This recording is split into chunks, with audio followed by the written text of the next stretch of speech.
So welcome to the video. I am Sparsh Singh और आज हम सोलर माइंडसेट के चैनल पे बात करने वाले हैं अबाउट जॉनी डेप और एम्बर हर्ड का केस।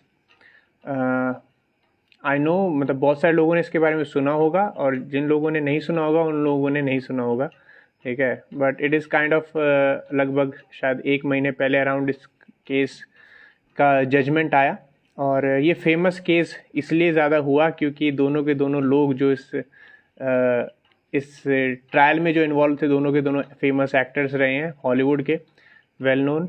और इस कारण से ये काफ़ी फेमस हुआ था ये case, Johnny Depp Amber Heard case. So आज मैं इसी केस के बारे में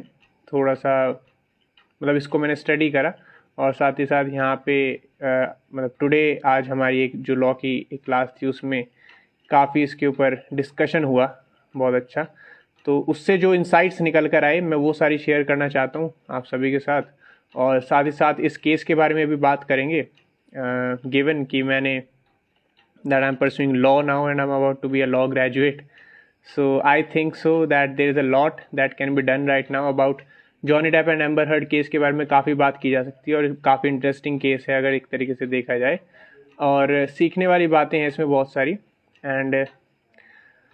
सबसे पहली बात जैसे मैंने शुरू किया था कि जो हमारा Amber Heard case, Johnny Depp और एम्बर हर्ड का केस है, ये ज़्यादा फेमस इसीलिए हुआ क्योंकि इसमें दोनों की दोनों पार्टीज फेमस हॉलीवुड एक्टर्स रही हैं एक्चुअली में। एंड दिस केस में जो जॉनी डेप हैं he is a famous actor in Bollywood and Amber Heard is a similar actress जिन्होंने फेमस मूवीज़ में कुछ एक्टिंग की है। Amber Heard is not as famous as Johnny Depp, ठीक है। इसमें केस में जो शुरुआत इस सब की हुई थी वो ये थी कि लगभग 2010 के आसपास जॉनी डेप और एम्बर हर्ड ने एक दूसरे को डेट करना शुरू किया and around 2014 they got married, ठीक है। अब इंटरेस्टिंग बात यह है कि शादी होने के लगभग 1 से 1.5 साल के अंदर अंदर उन दोनों के बीच में ब्रेकअप हो गया and they decided to take a divorce. So divorce file करने के लिए इसमें इंटरेस्टिंग बात नोट करने वाली ये है कि Johnny Depp is a US citizen, वो यूएस के सिटीजन हैं, और Amber Heard is from UK, that is United Kingdom, also known as London. तो केस जो फाइल किया गया डाइवोर्स के लिए वो फाइल किया एम्बर हर्ड ने, और उन्होंने साथ साथ असॉल्ट के भी चार्जेस लगाए जॉनी डेप के ऊपर कि Johnny Depp use to assault Amber Heard शादी के टाइम पे and that is why she is seeking divorce from Johnny Depp, ठीक है। तो ये यूके के कोर्ट में चला। यूके के कोर्ट में इंटरेस्टिंग नोट करने वाली बात यह है कि दोनों के दोनों कंट्रीज़ का जो जुडिशियल सिस्टम है वो डिफरेंट है। यानी यूनाइटेड किंगडम में जो लॉ के जितने भी जजमेंट्स होते हैं वो जज देता है, यानी एक सिंगल सीटेड जज देगा या फिर 1 या फिर 3 या फिर 5, that depends upon the constitution of the bench के मैटर कितना बड़ा है उस हिसाब से बेंच बनती है। सेम इंडिया में भी होता है। At the same time US में जो जुडिशियल सिस्टम है it follows the jury system, यानी वहाँ पे जज डिसीजन नहीं देता, वहाँ पे 10, 12, 15 सिटीजन्स, नॉर्मल आम नागरिक जो होते हैं देश के, वो लोग ज्यूरी में बैठते हैं जिन्हें रैंडमली पिक किया जाता है, और वो रैंडम लोग वहाँ पे बैठ के उस पूरे के पूरे केस को सुनते हैं और उस केस को सुनने के बाद अपना जजमेंट देते हैं। सो इस तरीके से अब हुआ क्या कि यूनाइटेड किंगडम में एम्बर हर्ड ने केस डाला for divorce and also telling के she was assaulted by Johnny Depp during the course of their marriage, के शादी के समय पे एम्बर हर्ड को असॉल्ट किया गया, उनके साथ मार पिटाई की गई। एम्बर हर्ड ने साथ साथ अपने फोटोज़ भी रिवील करे जहाँ पे उनके यहाँ पे चोट लगी हुई थी और कुछ सर में स्टिचेस वगैरह थे। तो उन्होंने बताया कि जॉनी डेप ने उनके ऊपर फ़ोन फेंक के मारा इसलिए उन्हें चोट लगी, और अलग अलग मतलब इस तरीके से एम्बर हर्ड ने अपने बारे में अपने आप को डिफेंड करते हुए और डाइवोर्स को जस्टिफाई करते हुए उन्होंने बताया कि ये शादी एब्यूजिव थी, फिजिकली एब्यूज उन्हें हो रहा था, इसलिए उन्होंने शादी तोड़ने का डिसीजन लिया। यूके कोर्ट में फाइनली सेटलमेंट हुआ इस चीज़ का। जब सेटलमेंट हुआ तो फाइनली डिसाइड किया गया कि जॉनी डेप टोटल $7 मिलियन पे करेंगे एम्बर हर्ड को, यानी अपनी वाइफ को $7 मिलियन देंगे सेटलमेंट के लिए, यानी $70 लाख, ये कुछ 50 करोड़ के आसपास या फिर शायद उससे थोड़ा ज़्यादा बैठेगा अमाउंट। तो इतना अमाउंट $7 मिलियन का अमाउंट फाइनलाइज हुआ डाइवोर्स देने के लिए। और इस अमाउंट में साथ साथ ये भी था कि कोर्ट ने रिस्ट्रेनिंग ऑर्डर भी पास किया, यानी कोर्ट ने ये कहा कि जॉनी डेप बात नहीं कर सकते एम्बर हर्ड से during the course of this entire judgement, और इस जजमेंट के बाद भी कि वो एक दूसरे से कांटेक्ट में नहीं रहेंगे, बात नहीं कर सकते, मिल नहीं सकते, क्योंकि फिजिकली एब्यूजिव रिलेशनशिप रहा था। तो जॉनी डेप हार्मफुल हैं एम्बर हर्ड के लिए, तो इसलिए कोर्ट ने मना कर दिया कि आप बातचीत नहीं करोगे और साथ साथ आप $7 मिलियन का पेमेंट दोगे इनको डाइवोर्स के लिए। तो पेमेंट दे दी, डाइवोर्स हो गया, बात ख़त्म हो गई, सब कुछ दब गया था,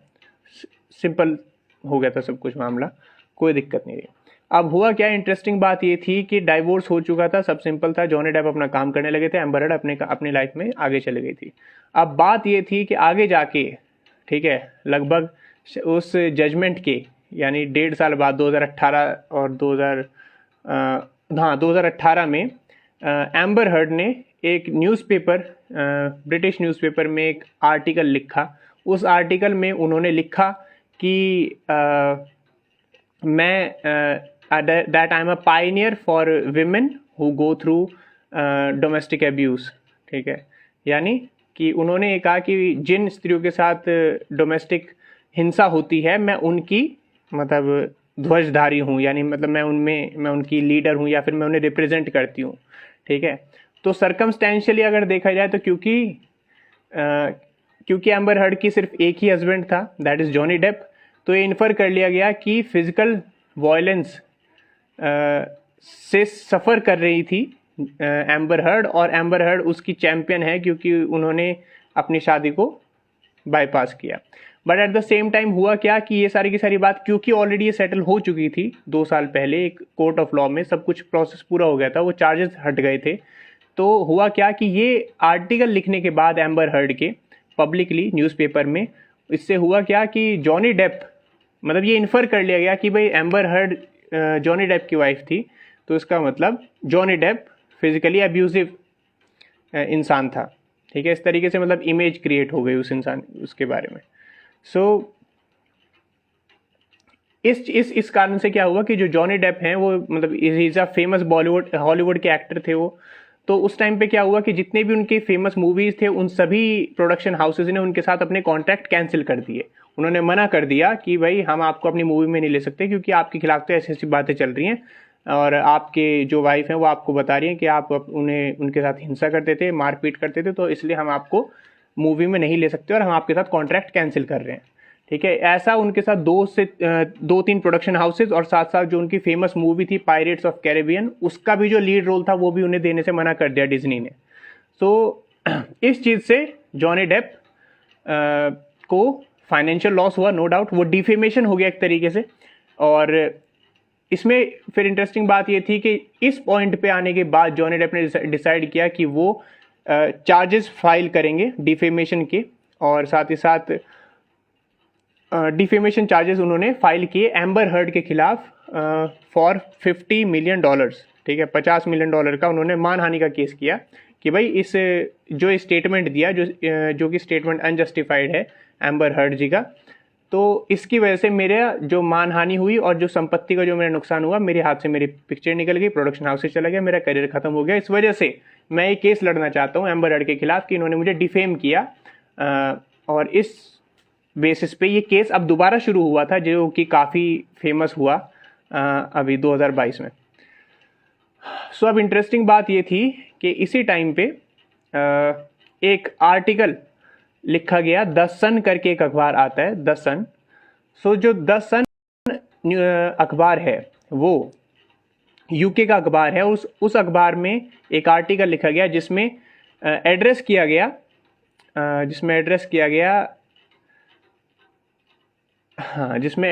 गया जॉनी डेप को एज वाइफ बीटर, ठीक है। उनको लिखा गया कि ये इंसान वाइफ बीटर है, ये अपनी पत्नी को पीटने वाला इंसान है।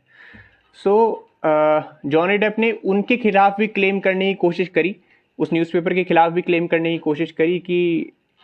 ये चार्जेस फॉल्स हैं, ठीक है। और क्योंकि ये सब कुछ ऑलरेडी कोर्ट ऑफ लॉ में सेटल हो चुका, ठीक है, भाई जो सेटलमेंट होना था डाइवोर्स के टाइम पे वो सारे के सारे चार्जेस हट गए थे क्योंकि सब कुछ सेटल हो चुका था, पहले सारा अमाउंट दे दिया, $7 मिलियन दे दिए, ठीक है भाई, डाइवोर्स हो गया, चार्जेस हट गए, तो फिर अब उसके बाद उन चार्जेस को कंटिन्यू या करने का या फिर उस इंसान को लगातार उसी टैग के साथ डिफाइन करने का, स्पेशली जब वो एक पब्लिक सेलिब्रिटी है और एक मतलब पब्लिक लाइट में उसकी इमेज बहुत ज़्यादा मैटर करती है, तो उस इंसान ने उस अखबार के खिलाफ भी परस्यू करने की कोशिश करी। बट एज यू नो कि जितने भी न्यूज़पेपर्स होते हैं, मतलब जितने भी ब्रिटिश या फिर आप अगर फॉरेन जो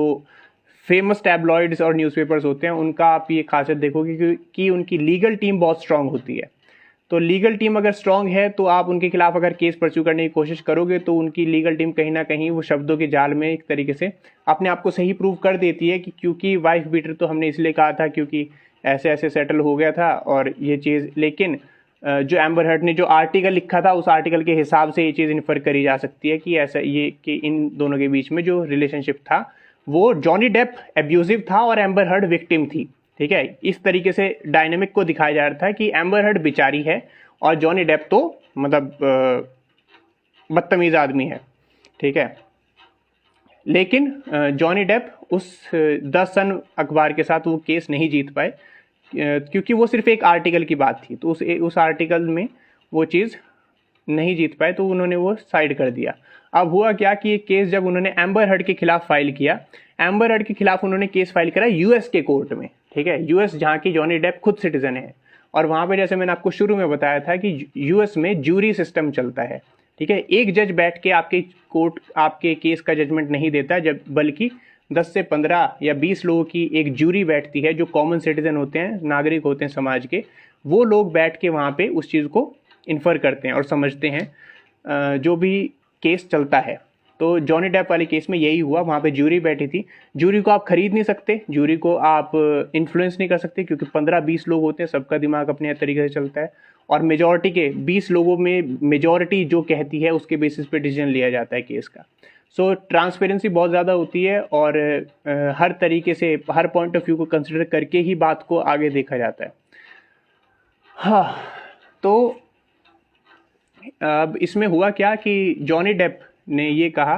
कि जो इनके चार्जेस थे, ठीक है,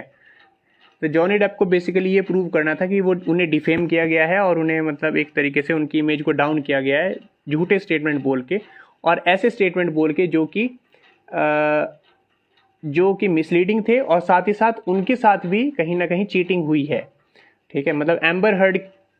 को उन्हें गलत साबित करना था, अगर वो अपने आप को सही साबित कर सकते थे तो। अब इस पूरे एपिसोड में हुआ क्या कि जो शुरू में जो पहली बार जो उनका डाइवोर्स हुआ था एम्बर हर्ड का जॉनी डेप से, तो उस टाइम पे सेटलमेंट में $7 मिलियन दिए गए थे। ठीक है, जो $7 मिलियन जो अमाउंट था, वो अमाउंट एम्बर हर्ड ने ही ये प्रॉमिस किया था कि वो 3.5 मिलियन और 3.5 मिलियन दो हिस्सों में बांट के वो दो ऑर्गेनाइजेशंस को डोनेट करेंगी, और उन्हें अपने लिए वो पैसा नहीं चाहिए। ठीक है, तो उन्होंने ये कमिटमेंट पब्लिकली बोली थी उस टाइम पे, 2015 के टाइम पे। एंड तो हुआ क्या कि आगे जाके जॉनी डेप ने ये क्लेम किया कि ये जो दो अमाउंट जो उन्होंने कहे थे 3.5 मिलियन प्रॉमिस करने के लिए, ये अमाउंट दोनों में से किसी भी ऑर्गेनाइजेशन को नहीं दिया गया। ये जॉनी डेप का क्लेम था। ठीक है, और इस क्लेम को कोर्ट ने एडमिट किया, और फिर जब कोर्ट ने डॉक्यूमेंट्स मांगे कि आप डॉक्यूमेंट्स प्रेजेंट करो, ठीक है, एम्बर हर्ड को बोला गया कि आप डॉक्यूमेंट्स प्रेजेंट करो जो कि प्रूव करते हो कि आपने पैसे इन ऑर्गेनाइजेशंस को दिए थे। ठीक है, तो प्रूव करने के टाइम पे हुआ क्या कि एक ऑर्गेनाइजेशन ने तो ये कह दिया कि हमें तो एक भी रुपया नहीं मिला। ठीक है, डाइवोर्स के बाद से हमें 3.5 मिलियन जो प्रॉमिस किए गए थे उसमें एक रुपया भी नहीं मिला हमें। ठीक है, दूसरे ऑर्गेनाइजेशन के पास गए तो पता चला कि उन्होंने बोला कि हमें प्रॉमिस किया गया है $1.2 मिलियन। ठीक है, 3.5 नहीं, $1.2 मिलियन हमें प्रॉमिस किया गया, और $1.2 मिलियन भी हमें 4 इंस्टॉलमेंट में मिलने थे। ठीक है जी, और उसमें उन्होंने फिर पूछा कि आपको अभी कितने पैसे मिले, तो उन्होंने बताया कि हमें सबसे पहले $0.3 मिलियन हमें पहली इंस्टॉलमेंट हमें दी गई एम्बर हर्ड जी के द्वारा। ठीक है, और फिर उन्होंने बताया कि जो बाकी के जो 0.9 मिलियन थे, ठीक है, 1.2 मिलियन में से 0.3 मिलियन एम्बर हर्ड ने चुका दिए। 0.9 मिलियन जो अमाउंट था वो एक इंटरेस्टिंग आदमी ने पेमेंट करी थी, ठीक है जी। And this is very interesting कि यहाँ पे एक बहुत ही पावरफुल आदमी इस पूरे गेम के अंदर आ जाता है, ठीक है, दैट इज़ एलन मस्क। ठीक है, तो उन्होंने बताया कि एम्बर हर्ड के लिए जो बाकी की जो 0.9 मिलियन की जो पेमेंट थी वो एम्बर हर्ड के लिए एलन मस्क ने करी थी अपनी ऑर्गेनाइजेशन के द्वारा। ठीक है जी, और ये बड़ी धांसू चीज़ थी। तो इससे हुआ क्या कि एलन मस्क का भी नाम आ गया। तो जब पूछा गया कि भाई कि एलन मस्क ने आपकी पेमेंट क्यों करी, एम्बर हर्ड से पूछा गया कि मतलब आप ऐसा क्या है कि जो वो आपके लिए पेमेंट कर रहे हैं, है ना। तो उन्होंने बताया कि फिर जॉनी डेप ने ये चीज़ भी बताई कि जब हमारी शादी चल रही थी तो उस समय पर भी, ठीक है, उस समय पर भी हमारे से, हाँ, कि जब हमारी शादी हुई थी उस समय पर भी एम्बर हर्ड 3 या 4 बार एलन मस्क से मिलने जाती थी। ठीक है, जस्टिफिकेशन में एम्बर हर्ड ने ये बोला कि मैं एक बार स्टेडियम में, क्या कहते हैं, स्टेडियम में मैं और जॉनी जाने वाले थे, जॉनी लेट हो गया तो मुझे एलन मस्क मिला तो मैं एलन मस्क के साथ घूमने चली गई। ठीक है तो कोर्ट ने भी फिर बोला कि मतलब कैसे आप मतलब अगर आपका पति नहीं आएगा तो आप किसी के साथ भी चले जाओगे, ये कौन सी बात हुई, है ना। झूठ था वो एक तरीके से बात। तो जस्टिफिकेशन, झूठा जस्टिफिकेशन था। सो ये प्रूव करा एक तरीके से, जॉनी डेप ने ये प्रूव करा कि जो पैसे वो थे, मतलब ये केस जो डाइवोर्स का केस था वो एक तरीके से फाइनेंशियल इंसेंटिव पाने के लिए एम्बर हर्ड ने फाइल किया था, और उस पैसे को जो जहाँ पे उन्होंने प्रॉमिस किया था कि वो देना चाहती हैं और अपने पर्सनल यूज़ में नहीं लेंगी, वो पैसा सारा का सारा ही गलगाप कर लिया था एक तरीके से एम्बर हर्ड ने। और जो 0.3 मिलियन उन्होंने पहली इंस्टॉलमेंट दी और बाकी जो 0.9 मिलियन थे वो पैसा भी किसने दिया, वो पैसा एलन मस्क ने दिया एम्बर हर्ड के लिए। तो ये चीज़ से काफ़ी प्रूव होता है कि कहीं ना कहीं फाइनेंशियल इंसेंटिव गेन करने के लिए ही एम्बर हर्ड ने वो केस किया था। फिर दूसरी बात ये कि जॉनी डेप ने अपनी शादी के समय पे जो फिजिकल एब्यूज़ के जो चार्जेस एम्बर हर्ड ने कहा था, है ना, एम्बर हर्ड ने ये कहा था कि मैं असॉल्ट की विक्टिम हूँ, है ना, डोमेस्टिक वायलेंस की विक्टिम हूँ, मेरे साथ मारपीट होती थी, मेरे चोट लगी हुई थी, उन्होंने फ़ोटो प्रेजेंट करे थे। तो जॉनी डेप ने भी उस टाइम पे अपनी शादी के समय के फ़ोटोज़ प्रेजेंट करे गए। उन केसेस को जब स्टडी कर, मतलब उनकी फ़ोटोग्राफ्स और इन सब डिटेल्स को जब स्टडी करा गया तो पता चला कि फ़ोटोग्राफ जेन्युइन है, और जितनी चोट एम्बर हर्ड को लगी हुई थी उतनी ही चोट ऐसे मुंह पे गाल सूजा हुआ और ये चोटें जॉनी डेप को भी लगी थी। तो जॉनी डेप ने अपना केस प्रेजेंट ये करा कि उस डाइवोर्स के टाइम पे तो मैं ये बात नहीं बोल सकता था क्योंकि मैं इस बात को बढ़ने देना नहीं चाहता था, लेकिन एक्चुअली में केस ये था कि ये मेरे साथ मारपीट करती थी और देखो मेरा गाल सूजा हुआ है, मेरा सिर फोड़ा हुआ है इसने। ठीक है, और ये चीज़ फिर बाद में निकल के भी आई कि मेडिकल स्टडी में जब जो मैरिज काउंसलर थी जॉनी डेप और एम्बर हर्ड दोनों की रिलेशनशिप के टाइम पे, मतलब शादी के टाइम पे, जो उनकी मैरिज काउंसलर जो काउंसलिंग करती है, साइकोलॉजिस्ट होती है, वहाँ पे थोड़ा होता है ऐसे सिस्टम, तो उसने ये बोला कि ये दोनों ही एक दूसरे के प्रति टॉक्सिक थे, दोनों ही एक दूसरे के साथ मारपीट करते थे और कहीं ना कहीं इन दोनों को अलग रहने में ही फ़ायदा था। ठीक है, ये चीज़, एक चीज़ और उन्होंने इम्पॉर्टेंट जो एक्सप्लेन करी वो ये थी कि जो एम्बर हर्ड के साथ केस था कि that she was use to feeling important. ठीक है, मतलब उसको ये लगता था कि अगर उसके साथ कोई इंसान अच्छे से, लोग उसके साथ अच्छे से बिहेव नहीं कर रहे तो कहीं ना कहीं सब उसके खिलाफ हैं, है ना। मतलब एक तरीके से जिसे विक्टिम मेंटालिटी कहते हैं कि एम्बर हर्ड के साथ विक्टिम वाला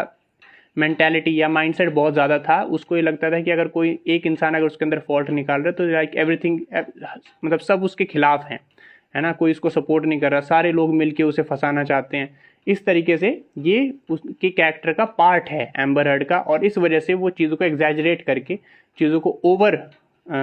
दिखाकर अपने आप के लिए फ़ायदा अरेंज कर लेती हैं। ये चीज़ कोर्ट ने नोटिस करी। तो फाइनली हुआ क्या कि ये सारे जब पॉइंट्स जब सामने रखे गए कि दोनों इक्वली टॉक्सिक थे एक दूसरे के लिए, और साथ ही साथ दोनों इक्वली टॉक्सिक थे एक दूसरे के लिए, और जो पेमेंट थी वो पेमेंट कहीं ना, मतलब जो डाइवोर्स था वो पूरा का पूरा फाइनेंशियल इंसेंटिव के लिए ही किया गया था, और जो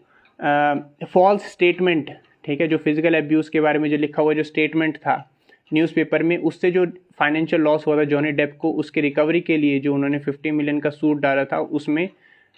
यूएस की ज्यूरी ने ये डिसीजन दिया कि Johnny Depp must be paid that settlement amount,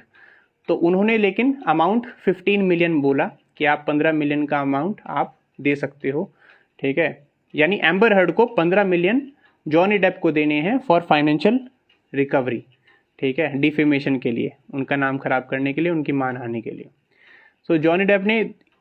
जो फाइनेंशियल अमाउंट था वो मना कर दिया, एंड क्योंकि उनके लिए ज़्यादा इंपॉर्टेंट ये था कि जो उनकी सोशल करेंसी थी, यानी जो उनका समाज में जो उनके प्रति जो पर्सपेक्टिव था, जिस तरीके से उन्हें लोग देख रहे थे, वो ज़्यादा मैटर करता था as compare to the financial incentive,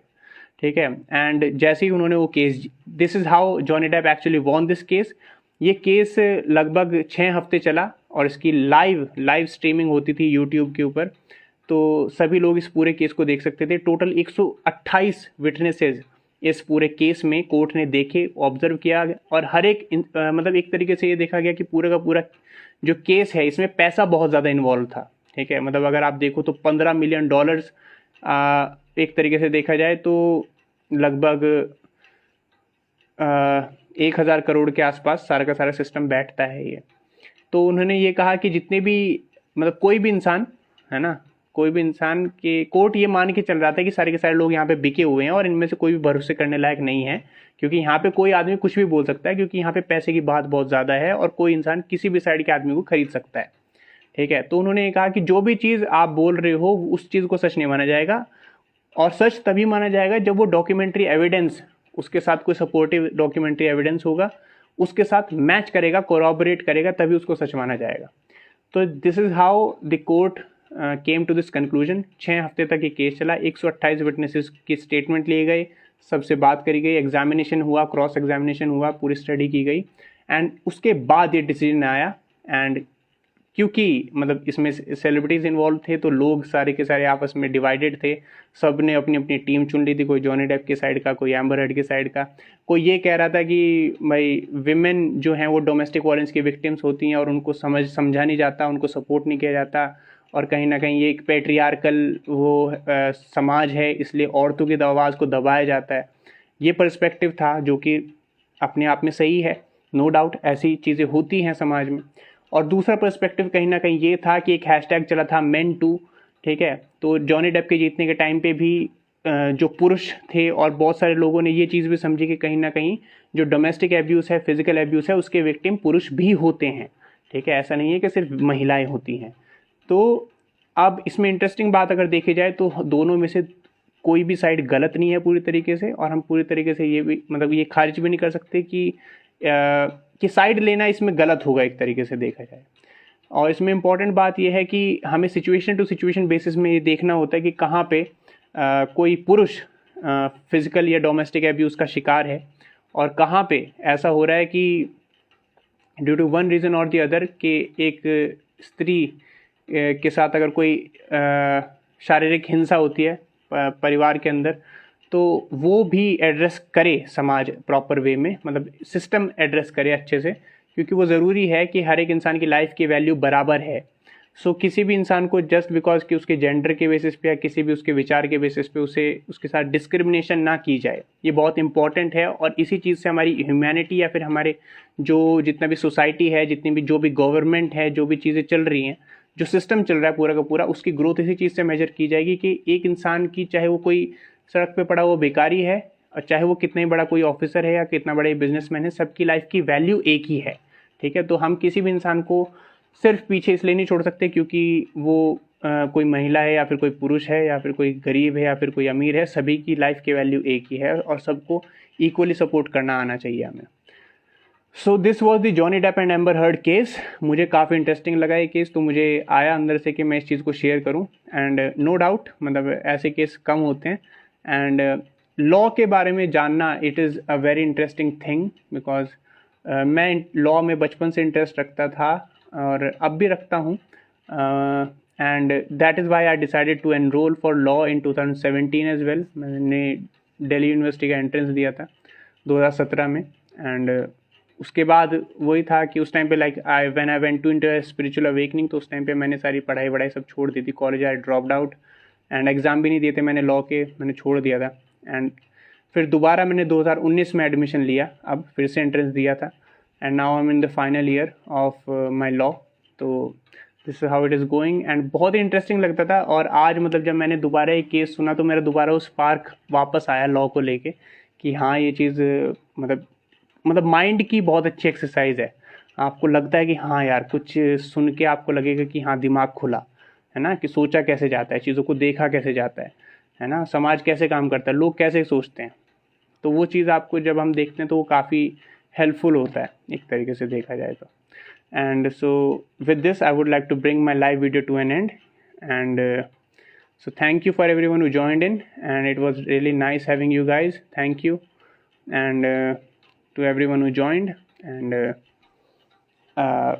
thank you. Bye. Good night.